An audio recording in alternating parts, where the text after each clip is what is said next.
മെത്രാന്മാരിൽ മറ്റുള്ളവരുടെ മൗനം കൊണ്ട് നീതിക്കും സത്യമില്ലാതാകില്ല.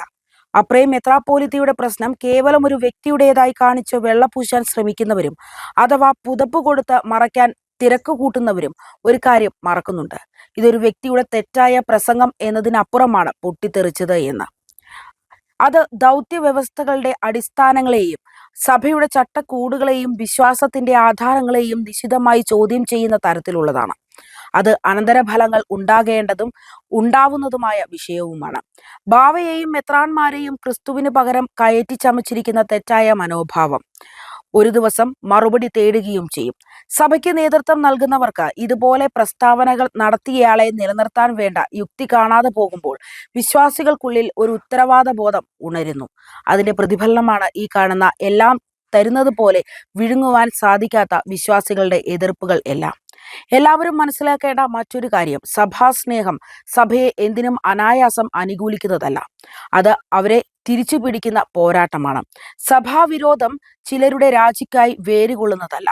സഭയുടെ യാഥാർത്ഥ്യങ്ങൾ ചോദ്യം ചെയ്യപ്പെടുമ്പോൾ അത് തുറന്നു പറയുന്നതിനുള്ള ധൈര്യമാണ്.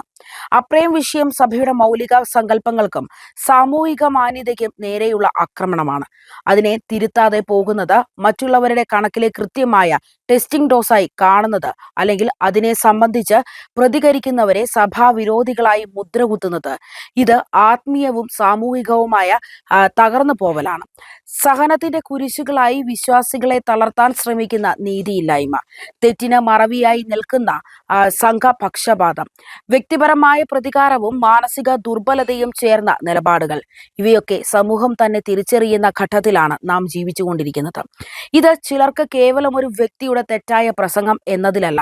ഇത് സഭയെ ഭിത്തികളില്ലാതെ തുറന്നിട്ട് അതിലെ വിശ്വാസത്തെ ചതയ്ക്കുന്നവരെ അകത്താക്കി ശുദ്ധീകരിക്കേണ്ട അത്യാവശ്യ ഘട്ടമാണെന്ന് തിരിച്ചറിയണം. ഇപ്പോൾ മൗനം പുലർത്തുന്നത് പിറകിലെ ചൂഷണത്തെയും കപടനീതിയെയും അംഗീകരിക്കുന്നതുമായിരിക്കും. അപ്രയം പറഞ്ഞത് ചിലരുടെ മനസ്സിൽ ശരിയായിരിക്കും, പക്ഷേ ഭൂരിഭാഗം വിശ്വാസികളുടെയും നെഞ്ചിലാണ് ആഞ്ഞു തറച്ചത്. ഇത്രയും കാലം സഭയ്ക്ക് വേണ്ടി വിയർപ്പൊഴുക്കിയ, ചോരയും നീരുമൊഴുക്കിയ പാവം വിശ്വാസികളുടെ നെഞ്ചത്ത് ചവിട്ടി നിന്നുകൊണ്ട് തിരുവാതിര കളിക്കാൻ ഒരു മെത്രാന്മാരെയും അനുവദിക്കില്ല.